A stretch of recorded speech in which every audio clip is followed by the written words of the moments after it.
Lock number 1 of the Ohio-Erie Canal in Akron is virtually lost and forgotten. But in 1827, when the first canal boat headed north, it was the ditch that changed Ohio. My great-great-great-great-grandfather, Joe Snyder, came in around 1820 to Greene, Ohio. And he was a farmer, he had a log cabin, and he had 14 children. The biggest thing that occurred was 7 years later, they were building the canal. And so on July 3rd, 1827, the first canal boat was going to pass through that canal. And so he and his family walked all the way from Greene to Akron, Ohio to see that canal boat go through those locks. Basically, it opened up Ohio to immigration, good times for economies, agriculture, and made Ohio rich, whereas before we were dirt poor. I'm talking about dirt poor. Between the aqueducts, the lock system, the weirs, the water source, it is our probably version of the pyramids, to be honest with you. This was a big moment. There were celebrations, there were celebrities and dignitaries there for this big event. And so he turned out for it with all his children. It's a lot to get 14 children to walk all the way from Greene to Akron, Ohio. So it was momentous.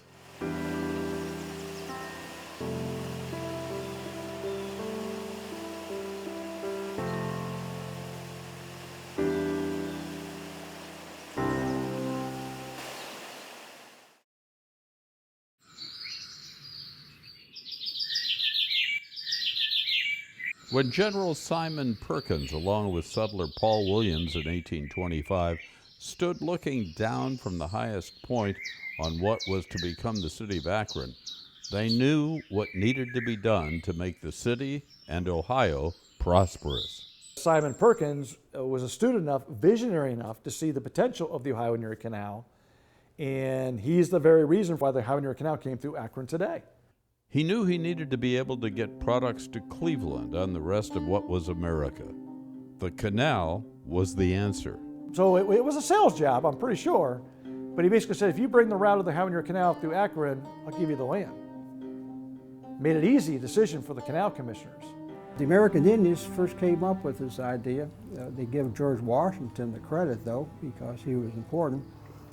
But the explorers, they were usually French and British explorers, thought it would be a good idea to make a canal here. The Ohio-Erie Canal and the canal system is absolutely an engineering marvel. I still am in awe. Every time I go out there and I see a lock, I see an aqueduct, I really give credit to our predecessors because they had the vision, they just persevered, they had the fortitude and the stick-to-itiveness. And then, once that deal was made, Captain Richard Howe had to figure out how to engineer it.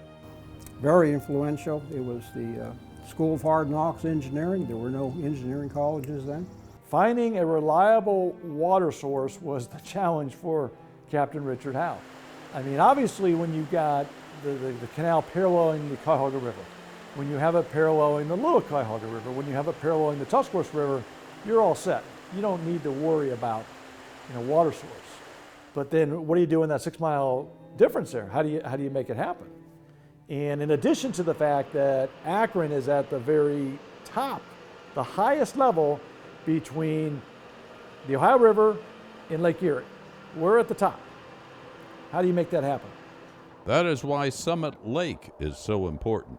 A glacial fed lake, and he basically said, okay, fine, we got at least a water supply source, now how do we connect it? And he did it. Maintaining the water level in the canal was a challenge. Engineers built 3 feeders between Akron and Cleveland. Water was diverted from the Cuyahoga River to the canal by a feeder channel. It's an amazing, engineering feat, without question. And when I tell people about the elevation change, you and I can walk north a mile and we'll hit lock 15, maybe lock 20. You don't hit lock 20 south until about 45 miles south of where we sit. And that's how the elevation doesn't change very much going south. And that's why Summit Lake was so important. It was a reliable water source, which is pretty unusual at the highest elevation point. When the first canal boat made the 37-mile trip to Cleveland, arriving on July 4th, a new era was about to begin in Ohio. The Ohio Erie Canal cost the state about $10,000 a mile to complete. It nearly bankrupted the state government. The old skipper. I'm a old canal boat skipper with black snake in hand. So fare you well, darling, my mules will not stand. The line's on the dead eye, for Portsmouth I'm bound, and I love the old towpath, best place I have found. Captain Pearl R. Nye was born on the Ohio and Erie Canal on a family canal boat, the Reform. The 15th of 21 children. Like most children born on the canal, he received little formal education.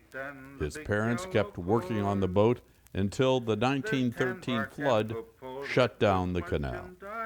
Clay, coal, brick, and lumber, cordwood, stone, and ice. I've read stories of where families had to tie their kids with literally rope so they wouldn't just fall off the cabins that were just incredibly small, probably no bigger than a small closet. My horse is not hungry and won't eat your hay. So fare you well, Molly, I'll be on my way. The family entertainment was singing. Many songs were passed down. Nye memorized many of them as his love for the big ditch never ended. Old songs with roots in English tradition mixed with newer songs passed along at canalers' gatherings up and down the length of the canal. He's sometimes called the last canal boat captain. Folklorist John A. Lomax heard about him and recorded many of his songs in 1937 and arranged for them to be performed in public. Nye contributed a manuscript of about 400 song lyrics to the Library of Congress and to the Ohio Historical Society. In Akron, there were a lot of excursions on the canal boats. There were parties. There was entertainment. So the canal was significant to the life of people, the social life of people in the area. She loved well. Did you ever hear the story? Then listen what I say.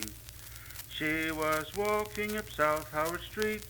Who but the tailor did she chance for to meet? Tummerally, tally, dally, tummerally, tally, day. My grandfather told me that one of his great uncles had a canal boat on the canal, and that his wife, when he got married, said, "I am not going to raise a family on the canal." So she forced him to retire his canal boat, and they became landlubbers or farmers. In the canal jargon, they would say town jakes. I will tell you a story as I heard it told about the good work. They dug it, and the guys that are unsung heroes, they say there's one dead Irishman buried on this side of the canal for every mile of canal. There were 1,000 miles in Ohio. And one plainly could see that a time sure would come when a scrap there would be. Just basic tools, shovels, picks, mules, basic surveying, transoms, chain for surveys. And so that's actually the building the canal, building the locks. I mean, same thing. How do you lift those big heavy stones and put them in place and make sure that they're actually in the right places? That's why, again, I had just utmost respect for the canal era workers, but then also just life on the canal. She laughed and she joked in a rich Irish brogue.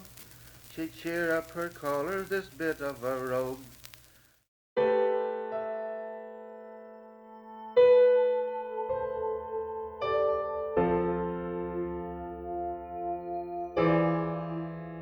The canal was hugely important to this area and to Ohio in general. The canal is what brought industry to Ohio from the East Coast. The canal is what connected us monetarily to the East Coast. It allowed farmers and quarrymen and whoever in Ohio to ship their goods out to the East Coast and beyond. One group that prospered were stonecutters because of the Ohio sandstone. So we're here at Deep Block Quarry Metro Park.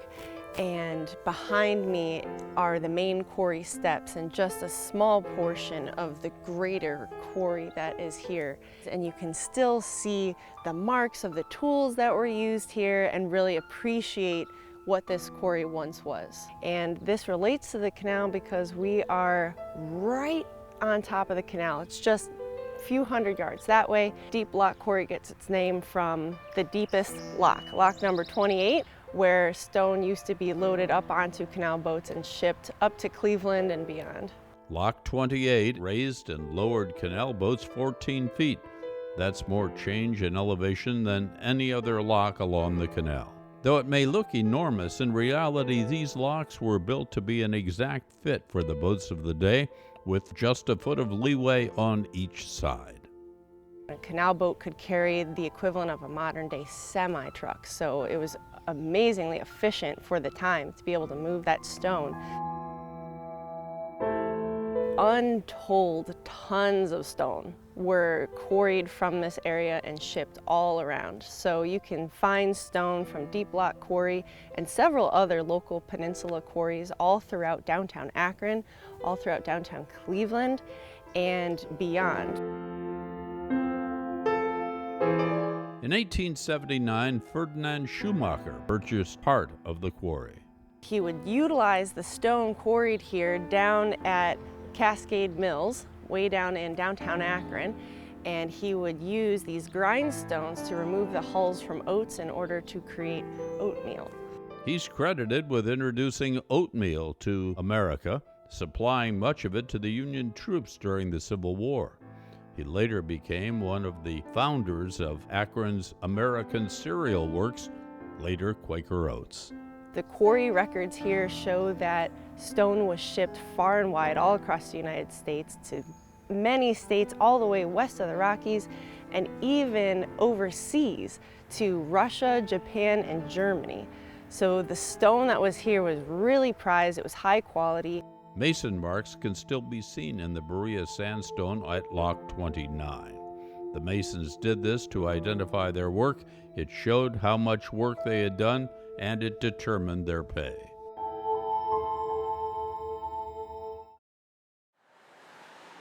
The founder of Peninsula, Heron Bronson, built the first grist mill in 1832. Farmers in the area came to have their grain ground and shipped on the canal to distant markets. Peninsula was a thriving village, home of several mills, stone quarries, and boat yards, 5 hotels, and 14 bars until 1887. In 1902, Chandler Moody and Charles Thomas bought the Bronson Mill and enlarged it. It continued to operate until 1931, when a fire consumed the mill. Peninsula, I think, had a reputation, maybe rightfully or not deservedly so, but as a very kind of a rough and tumble. Canal workers were, again, Irish and German heritage, and sometimes that didn't always mix well. The literature is abundant with stories, counterfeiters, bootleggers, and I'm not really overly surprised. I mean, it's probably not too different than today's society, where you got transient folks, you've got transportation. When you combine those factors, maybe with people who don't have families or independent, all sorts of things can happen. But if anything, it adds to the colorful heritage of our communities. So down in the town of Boston, really close to here, there was a boat building yard, and they would build these really beautiful, wonderful canal boats in order to be used on the Ohio and Erie Canal. If you're in the village of Boston and walking along the towpath, you can still see the remnants of the canal boat dry dock and the area where many of the builders lived in this once prosperous village. It makes logical sense. There was a lot of available wood and timber in the surrounding area. There was a constant need for craftsmen and skilled carpenters actually to build the boats. So that was one of the areas where it was built. We actually had a boat building site here at Lock 2 as well. Next to Lock 15 along the towpath trail in Akron, you can still visit the Mustel store, believed to have been built in the 1850s by Anna Mustel and her family. 3 generations of Mustels serviced canal users until the late 1880s. So you have the Mustle House, you have the store. You know, we talked earlier about the elevation. Well, that's why the Mustle store was the destination shopping area, because in order to get through Akron, it took you all day, because it took 20 minutes to negotiate 15 locks, and do the math. It just takes all day to get through Akron. So rather than stay on a canal boat and going up and down those different locks, people got off at the Muscle store. They got something to eat, they purchased supplies, they did all sorts of activities there, some of which we don't necessarily talk about today, but there's all sorts of business that was transacted there. Lock 1 north from Akron was also Lock 1 south to Barberton. From that lock, Lock 1, there were 44 locks stepping up from Lock 1 to Cleveland, Ohio, and there were 55 locks stepping up from Lock 1 to Portsmouth. Now, O.C. Barber located his community here partly because there was a canal, there were railroads, and he used the canals to float blocks of wood down from Canada, Lake Erie to Cleveland, to Akron, and then to Barberton to supply the matchsticks for his matchmaking industry. And so he saw it as an opportunity to relocate his match factory from Akron over to here. So Barber would take the matches and he would sell them out of the back of a wagon. Now, he was kind of a celebrity because people wanted to keep their distance because the white phosphorus could ignite at any time and burn down their property. And the way he had to ship the matches was he had to ship them on a canal boat because the railroads were too afraid to haul those matches on their trains because they might spontaneously combust and cause a big problem. Last call for the 1 o'clock boat ride. Last call. Canal Fulton got its start in 1808. You talk about rough and tumble canal towns. Canal Fulton had its reputation. There was a corner called Brimstone Corner, is supposedly where all disputes were resolved. Canal Fulton, 56 miles south of Cleveland, was surrounded by agriculture and minerals, and it became an important port along the canal. We became number 1 in agriculture, number 2 in pig iron. If you were on a small crossroads in the country, when the canal went through it, you became a port on a inland waterway that extended about 5,000 miles across the northern part of the United States before 1845. 146 locks, 14 aqueducts, hundreds of low bridges.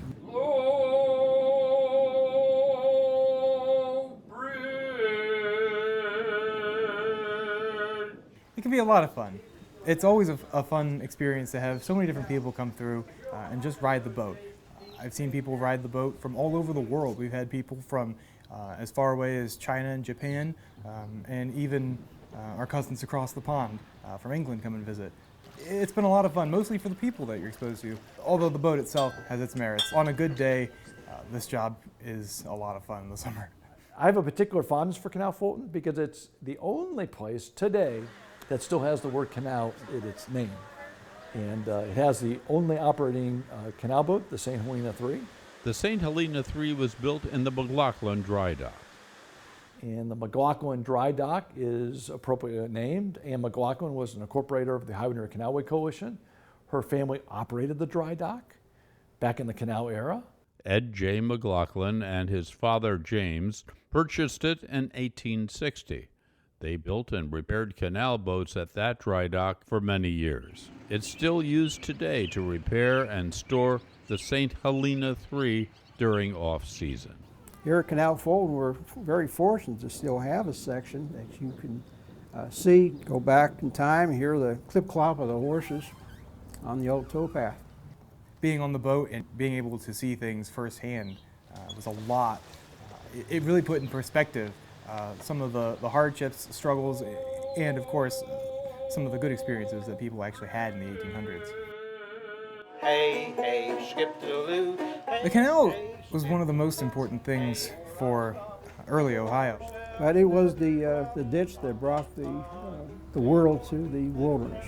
Truly was. Ha ha ha, you and me, little brown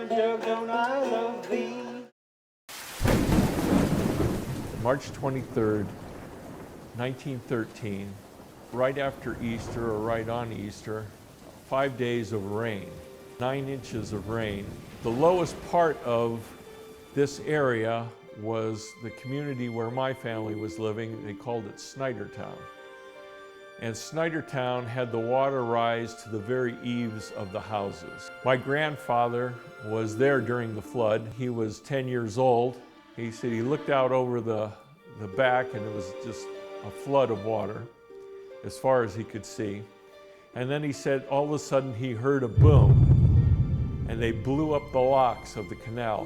And that was the end of the canal. The water drained out of it like a bathtub. And the heyday of the canal was over. And over the years, after the big flood of 1913, it went back to nature.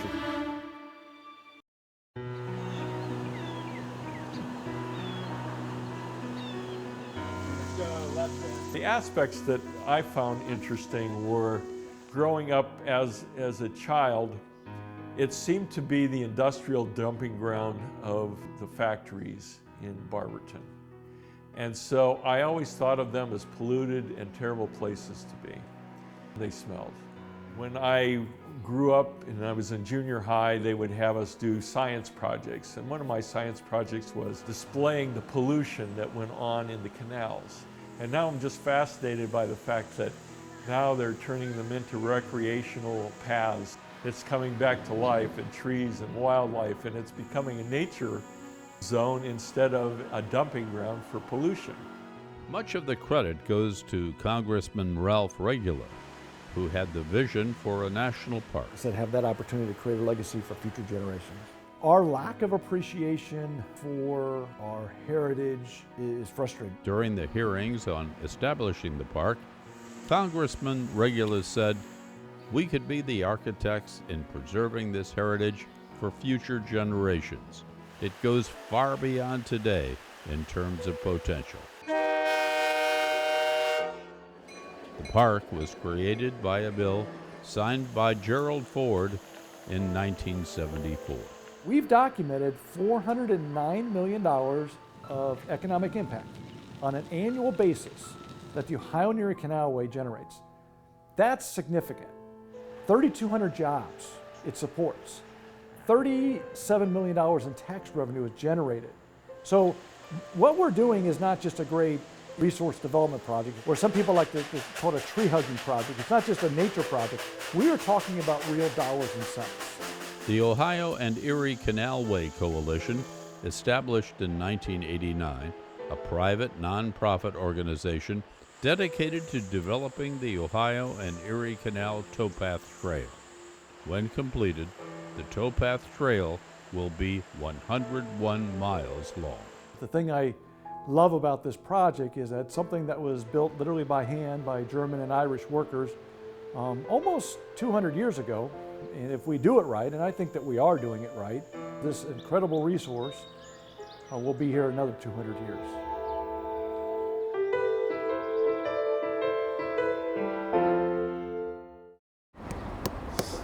This building was a hallmark of Akron, really. It's the canal engineer's home. One more of these. We're setting up a 2-foot by 2-foot grid on all the faces of the building. Document in smaller pieces to be able to note clues that are on the building that will actually note the history so that it will accompany its restoration. We're putting together film for each side of the building, see if there's any shift in the building whenever it's moved. In 2008, they were able to move and restore the Captain Richard Howe House. It was a 1836 high-style federal structure. Captain Richard Howe is the reason why the canal exists. It's the reason why Akron exists. We wouldn't have our project if it wasn't for Captain Richard Howe and Simon Perkins and Mr. Regula. Our original plan was to restore the building on site. And about the time we'd raised all the money to restore the building, I got a call from the city, and they basically said, we're going to move your building. But I'll be honest with you, it was probably the best thing for this resource. Because if we were down at the corner of Main and High, people would probably wonder, well, why is the building here? Because when the canal's over there. There's really good reasons for why. Because Canal in the 1830s and 40s was our version of an interstate highway system. It was dirty, it was industrial, it was busy. You wouldn't want to build your house right on the canal. That would not have been a good decision. But now where it is, it actually fits perfectly. You tell the story and you actually physically see the canal. There were many forward-thinking people then and now who see the importance of remembering our history. You know, we stand on the shoulders of giants who came before us. You just can't stand on their shoulders. You got to recognize it. You got to honor that. And with that comes a responsibility to preserve and interpret and educate that next generation. Because if you don't, you're not doing your job.